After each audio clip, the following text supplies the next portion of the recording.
You're listening to the Back Porch Talk podcast. Danny and Jason had many discussions and debates on the back porch while making pivotal investment moves with assets. That's right, with trading cards. They welcome you to the back porch and right into those discussions about current sports news with a fresh and unique twist. So come on and join us.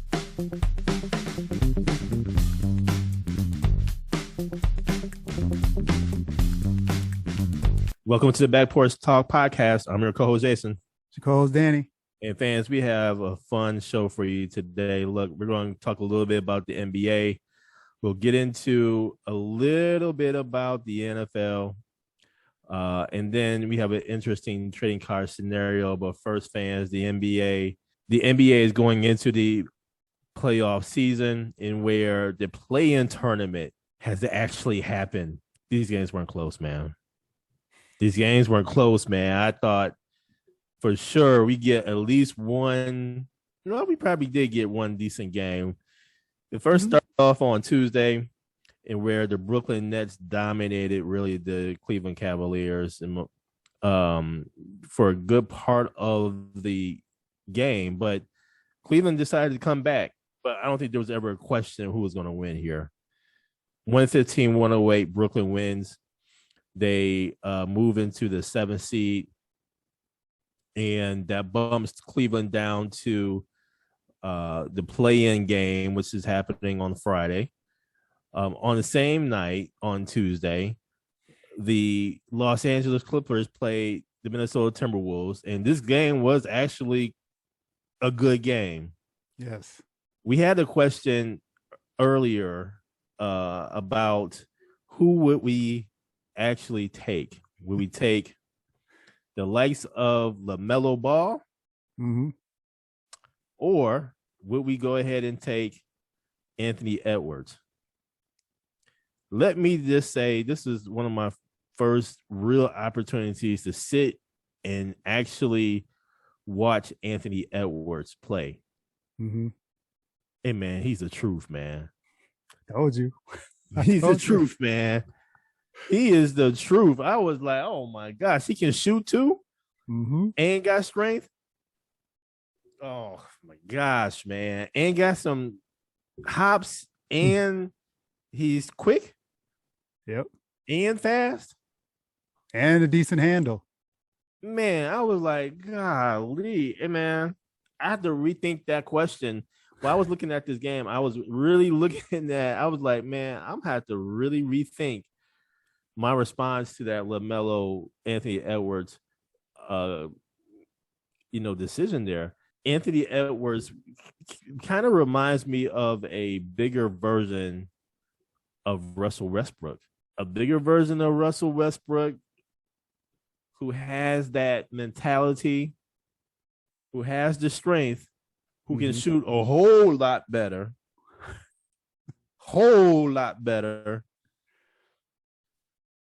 But, man, Anthony Edwards is the truth. And let me just say, Minnesota has a gem here. Now, I don't know what Minnesota is going to do when it comes to the likes of dealing with Cat. He didn't have a good game, man. Got into foul trouble. The coach kept him in. I don't understand that. Man, Minnesota got lucky, and then they went ahead and celebrated like it was 1999. These cats, man, celebrated like they won the championship, man. I was like, are you kidding me? Y'all won a chip, and man, NBA TNT. Oh, man, that was hilarious. Oh, man, they got on them, man. I mean, you got Patrick Beverly up here getting on the scorer's table. Come on, man. Taking off his shirt, throwing it in the crowd. Come on, man. But, I put it like this. In the past 18 years, there's only been 2 times that Minnesota Timberwolves have actually made it to the playoffs. So they have a, cause to celebrate just a little bit. But, man, don't go over the top, man. Yeah. I mean, it seemed like y'all was about to pop some bottles and like, for really won the chip, man. But let me just say this, Danny. The Clippers still look pretty good.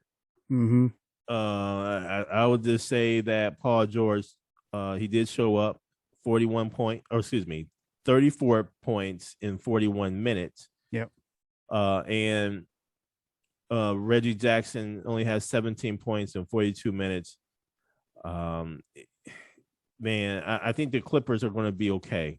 Unfortunately for them, they went ahead and lost this game, and now they have to play it on tomorrow. Again, surprisingly, the New Orleans Pelicans, where New Orleans actually won the game on last evening. McCollum had an awesome game, and it just really shows his progression and the fact that now he has his own team to really, manage, if you will. So that's going to be really interesting to see how that all, shakes out and everything, Danny. Earlier that night, you had the likes of the Charlotte Hornets playing against the Atlanta Hawks. Now, Danny, I actually thought that this game was going to be a lot closer than what it was. Oh, my gosh, man. I thought I was really looking forward to this game, thinking that this would be a game that would go back and forth. And, man, that was not the case, man. Danny, this game, 132-103, Hawks win. This was truly a blowout. Yeah. LaMelo Ball had 26 points, 5 rebounds, 8 assists. Until Charlotte puts the right pieces around them and play some defense, I think LaMelo Ball is going to be considered a great talent on a terrible team. And I don't think he's going to progress the way that he probably should progress. I think this playoffs, Anthony Edwards has already shown who he is, and he has already captured some new fans. What say you?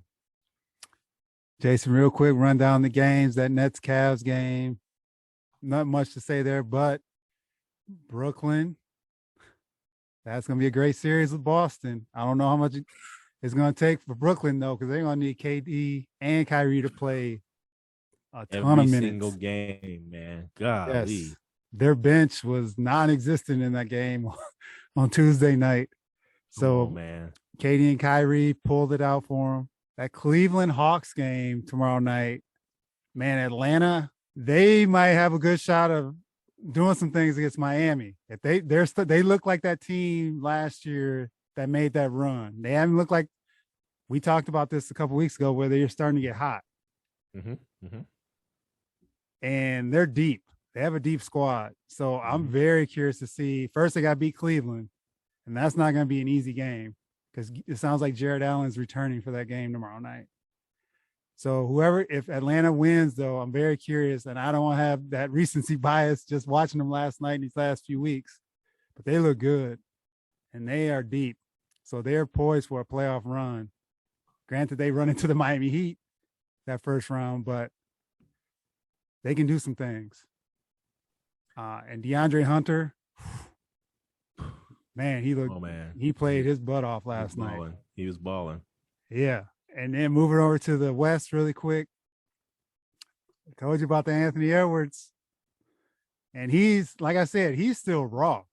He's raw. He's very raw, man. Because you can kind of see he's still trying to feel his way in the game, but he has that first step. And this is where we talked about that train car scenario with Karl Anthony Towns. If Anthony Edwards takes that shine away, how is he going to react? So I'm very curious how this dynamic plays out. And that Memphis-Minnesota series, that's going to be a series for you right there, man. You talk about up and down. And truth be told, Minnesota can beat Memphis. They can match up well with them because they have the athleticism to match up with them. That's going to be a good series, man. I'm definitely looking forward to that one. I'm high on Memphis. I'm going Memphis. Okay. I want to look at this a little closer just to check the matchups one more time. But if D'Angelo Russell plays like he played the other night, Anthony Edwards brings his A game, and Karl Anthony Towns actually steps up, I think they can go 6 at least. It's definitely 6 or 7. I think it might go 7. Yeah. This is not going to be an easy matchup for Memphis. And then the other game we have, with the Pelicans and trying to get in there against the Clippers, I just see the Clippers, man. I don't know how the Clippers blew that game the other night, but Patrick Beverley inspired that team, and that defense he played on Reggie Jackson in that fourth quarter. That I think the Clippers are taking it back a little bit. So I think the Clippers rebound tomorrow night and make it to the game series against Phoenix. I stayed up and watched that whole Minnesota game. I was hurting the next day, but it was definitely worth it. It was definitely worth it. I'm really looking forward to that Boston Celtics Brooklyn Nets series. And I'm going on a limb here, Danny, and I'm actually picking the Boston Celtics to win this series. I don't think it's a limb, Jason. I think you'll be okay. I think it's going to be this is where the likes of KD can will them to get to that second round, but it's going to be hard, man, if they got to put in those minutes. Exactly. And just as we're talking about the playoffs, the teams that are in the playoffs, there's one team in particular that did not make the playoffs that made some interesting news, and that is the Los Angeles Lakers, and where they actually went ahead and fired Frank Vogel. He is no longer the head coach of the Lakers, and man, I was just amazed to have seen a press conference for the players. Maybe it was the end of the year type press conference, but the firing actually happened or was actually put out there by reports the same night of the last game of the season. And they actually asked Coach Vogel about that during his last press conference. And he said that the Lakers, they haven't told him anything. And he put an expletive in there. But nonetheless, he got fired the next day on that Monday, man. And the Lakers season is over. They probably are in Cancun or wherever, enjoying the sunshine. But nonetheless, it really, really puts an interesting spin here, and where there are rumors that Mark Jackson would be approved by none other than LeBron James to be the head coach. So, man, this is something to keep our eyes on. Mark Jackson, many would say, has been blackballed from the NBA after his stint with the Golden State Warriors. He's the one who actually founded the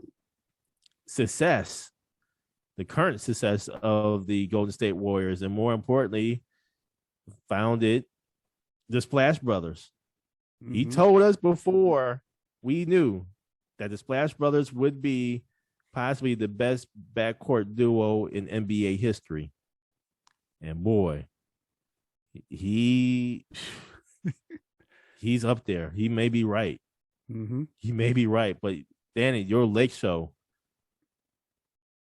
man, this is a whole lot of problems happening there. What say you? Jason, this one, no surprise, Vogel is going to take the hit for this. They pretty much, I would say, quit on them. They had a lot of injuries this year, a lot of scapegoating going on, a lot of this, a lot of that. I've said it multiple times this season. When you looked at the squad, the way it was assembled prior to going into the season, it just wasn't set up for success. And when you don't have AD out there, you need him. He had to play at least 70 games this year for them to be successful, because they just weren't deep. They're kind of like Brooklyn. You think about Brooklyn. They're always injured. They barely made the playoffs. They're in now, so they're good to go. But the Lakers, it just went from bad to worse. And the Russell Westbrook signing and that whole fiasco with him and Vogel, I'm not sure what's going on with Russ, if he's watching game film, because he thinks he's doing a lot better than he showed on the court. I think part of it is he just doesn't fit with the system and playing with LeBron and AD. Now with Mark Jackson, I think Mark Jackson would be a great hire. Yeah, I agree. And with LeBron endorsing it, that may come to fruition quicker than we think. So with Mark Jackson, Frank Vogel, who doesn't even matter who the head coach is, they don't fix the lineup. Come on, man. It doesn't matter who's coaching that team. It don't matter. LeBron gets another year older, hashtag 20 years in the league next year. If AD isn't on the court, you're meddling in this 9, 10, 11 spot again. I don't know what to say. So I'm curious, like we said last show, I'm curious what they're going to do for the offseason from a free agency standpoint. They don't have any picks. Are they going to trade Russell Westbrook? There's some rumors out there with some teams showing interest. I hope those rumors are true, because I just don't think Russ fits with this group unless there's something I'm missing. So if they can flip something, bring some talent back, they're going to have to absorb some salary if they do trade them, some bad contracts, and see if they can make a different run at this next year. But as the team is right now, they're not headed anywhere. So Danny, how attractive is the Lakers coaching job? Still think it has cachet, right? They're the Lakers. Everyone, they're going to be on TV, even if they're bad or they're good. I know you mentioned a couple weeks ago you were tired of seeing them. Man. But they're going to be on because they're the Los Angeles Lakers. So for anyone to get that opportunity, I think they would take it. And I think for someone like Mark Jackson and what he's went through since he got fired from the Golden State Warriors, he would jump at that opportunity unless there's a different reason. He has a great job right now, and he does a great job.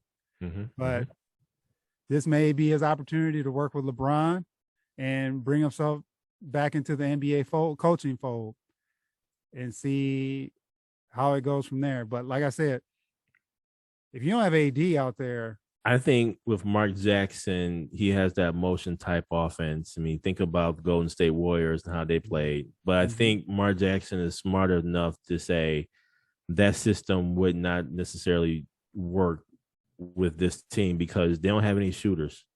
Nope. And so I think Mark Jackson would craft something to where I think they'll put the ball in Russ's hands a little bit more. And I think Mark Jackson would just tell LeBron, hey, man, you won't have to give up the rock.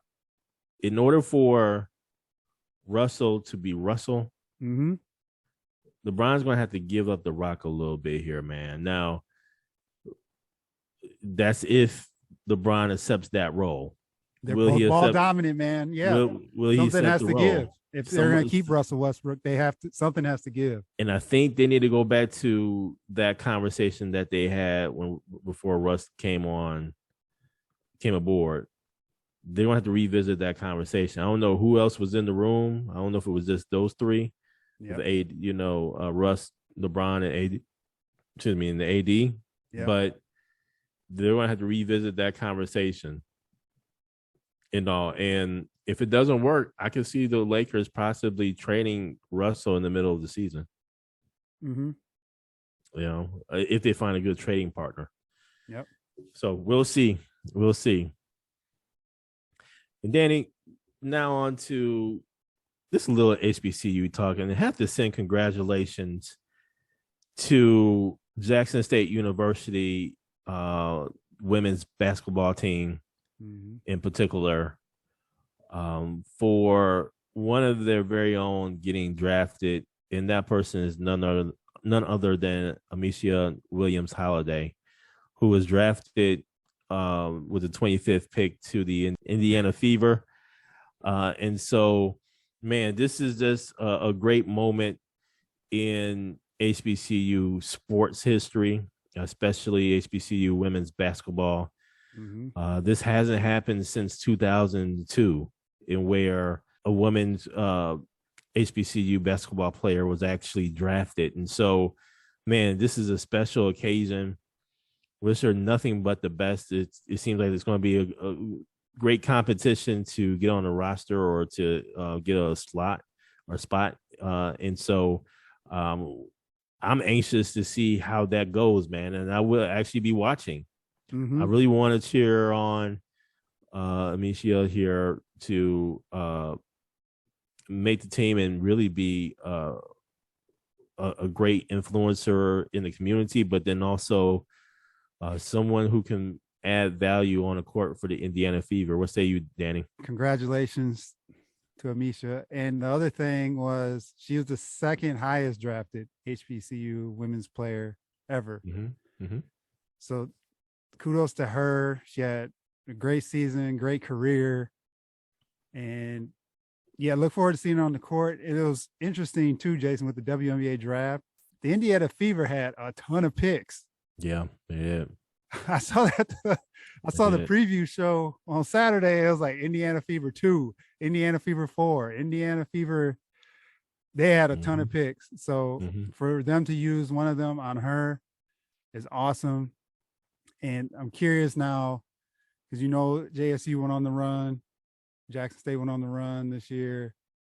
And how much of a void does that leave with their team for next year? I'm assuming they'll be in good hands, but for someone to go to the league from their team, definitely leave a hole. So we'll see how they address that next year. But no, congratulations to her, man. It's awesome news. And she's headed to Indiana. Hey, look here, man. I think Jackson State is going to reload. Mm-hmm. I really believe that. I mean, you got to think Deion Sanders' daughter is going to be on the Jackson State women's basketball team. Yes. And so that alone is going to be something to really watch out for. And then the transfer portal is going to be something else to really watch out for as well. And I honestly believe that with this WNBA draft, I think women are going to look at that and say, oh, I can go to Jackson State, or I can go to FAMU, or I can go to another HBCU and actually look to get drafted from the WNBA. So now I think this has opened doors even more so and everything. The transfer portal has helped tremendously. And I mean, the coaching has been phenomenal. So I really believe this is going to open doors up for HBCU women's basketball even more. Mm-hmm. And now, Danny, on to the NFL, where interesting news today where the Green Bay Packers actually went ahead and signed Sammy Watkins to a one-year deal worth up to $4 million. Yep. This was actually, in my opinion, a surprise. It's going to be interesting to see what the Green Bay Packers do during the draft. If they do not select a wide receiver in the first two rounds, man, this is just terrible picking by the GM, by Gutekunst, in my opinion. My hope is that for the Packers is that by you signing Sammy Watkins to a one-year deal, that you're not looking at him being a replacement for drafting a receiver in the first round. Because Sammy Watkins was a first-round pick. Yep. That was back in 2014, where he was a number 4 pick. Mm-hmm. Now, granted, he ran the 4.43 in the 40 and everything, has this little speed, but kind of the same speed as Devontae had, man. I'm still looking for even a faster receiver. Sammy Watkins has something to prove, though. Last year, he had minimal results on the field, where he actually played 13 games, I believe. And I think he has something to prove. I think he's trying to go for another contract and everything. And so we'll see, man. He had career lows last year with only 27 receptions for 394 yards with the Baltimore Ravens. That ain't a whole lot. He's missed 30 games over the past 7 seasons, man. Yes. The Packers better be thinking about drafting in the first round. You got 2 picks in the first round. Better be thinking about drafting a receiver here, man. I just don't understand. But if the Packers are getting Watkins to just beef up the wide receiving core, I get it. Mm-hmm. But he cannot be the full replacement for Devontae Adams. No. I think this has to be a wide receiver by committee replacement of Devontae Adams. Mm-hmm. And I think you got to get some young talent in there. If you don't do that in the first round, there's something wrong. What say you, Danny? Jason, I'll tell you this, man. Sammy Watkins is probably going to have like 200 yards in that first game. He does that every year. He has that first 2 games, even, playing fantasy football. Sammy Watkins has those crazy games, and then he just disappears. So he can put up numbers, man, but the problem is he's always injured. Mm-hmm. And I'm very curious to see how they integrate him, and if they are thinking of him as more of that MVS replacement, not necessarily Devontae Adams, because he does have that. He can get over the top and stretch the field. So is he a cheaper version where you have to pay all that money to him versus MVS to give them a downfield threat?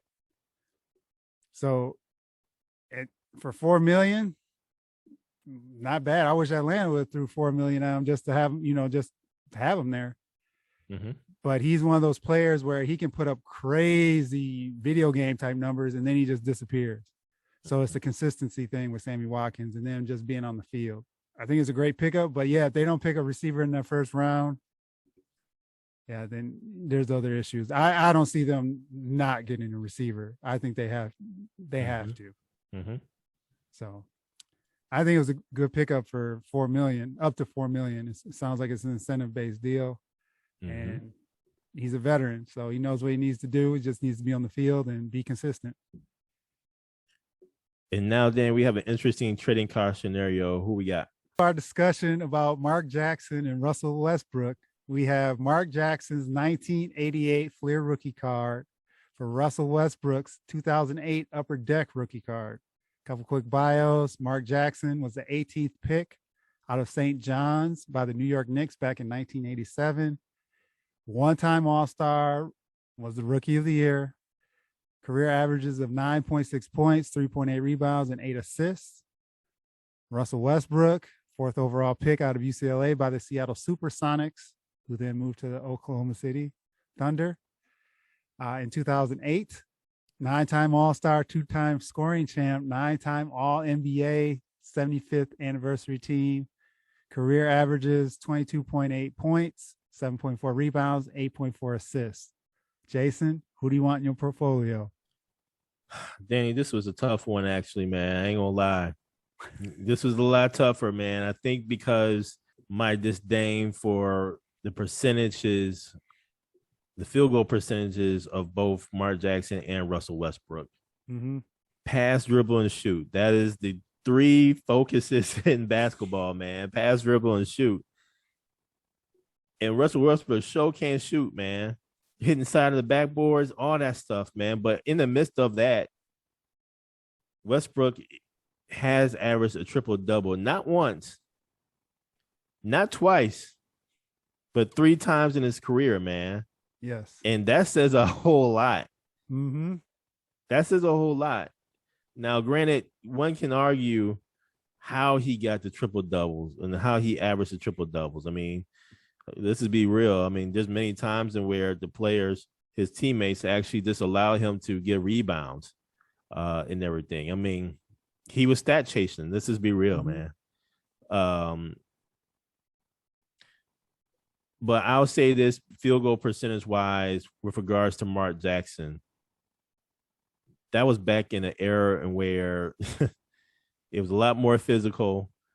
3-point shooting was not necessarily a huge focus back then. And point guard play was tremendously different back then too. And where Mark Jackson was more so a pass first, the set the team up type point guard.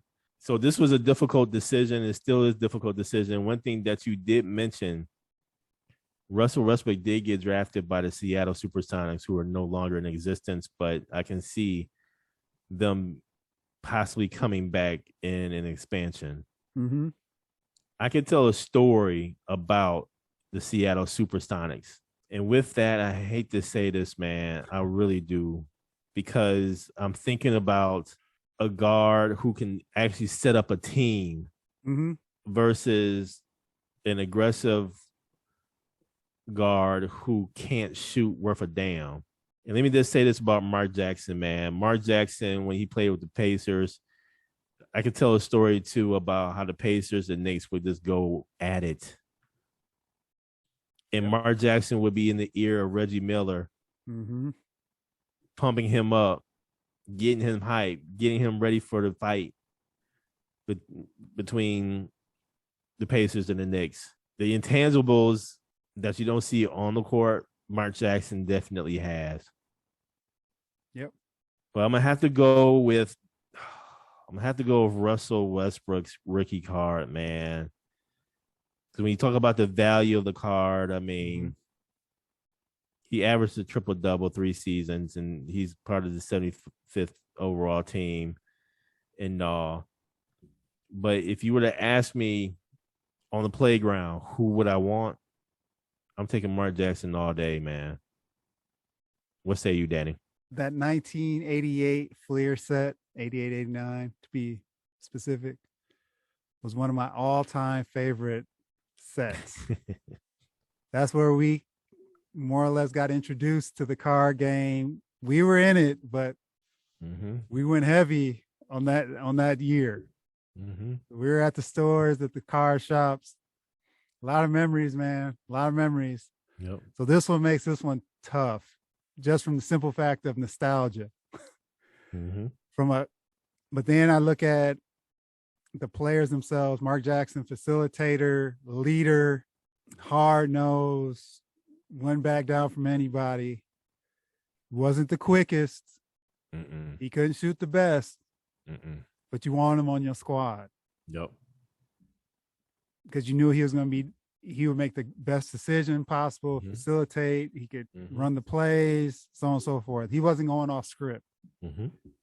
Russ, athletic as all get out, brought a different dimension to the game. Most definitely. He goes all out every game. Every game. So seeing that in the numbers he put up in OKC, before now he's been traded a couple times here. He's a unicorn that way, just the way it was hard to get a scenario with him because he's just different. The way he plays the game and how he attacks the game. So not to belabor this, I really like that Mark Jackson card because that brings us back to that childhood, running around all over the place. But for my portfolio, I'm going to take that upper deck rookie card of Russ. Bonus coverage. Danny. Yes. Who would you take, Anthony Edwards or Russell Westbrook? I'm taking Edwards. I'm on the Edwards train right now. Hey, man, I would take Anthony Edwards too, man. Yes. I would take him wholeheartedly. That kid, man, if he builds upon what he's doing now, and Karl Anthony Towns does not stunt his growth, D'Angelo Russell's fine because D'Angelo Russell, he'll step back. Yeah. Cat's the one that needs the ball. Cat reminds me of AD. I'm going to tell you, man, I think they're going to eventually trade Cat. They see Anthony Edwards as a superstar. I think they're going to trade Cat, man. They can't pay, multiple players, like that. They have to get another star or something like that, know. But I can see him trading Cat eventually. And AJ, the team that was rumored to go back to Seattle, since we're talking about Seattle, since A-Rod's part of that ownership group. So something else to watch out for. You think they would go take Minnesota to Seattle? I'm not putting it past them. I am not putting it past them. Man, you know what that would do to that Minnesota crowd, man? That crowd was full force. Yeah. In the playoffs. Just saying, man. I hope they stay in Minnesota, but I'm just saying. New ownership, you never know. Thank you for joining us at Back Porch Talk Podcast. You can also join us on Twitter by tweeting us at back_podcast. For more information, you can go to our website, which is backporchtalkpodcast.com. You can also email us at backporchtalkpodcast@gmail.com. Again, thank you for joining us, and remember that there's enough hate in the world, so go ahead and spread a little love.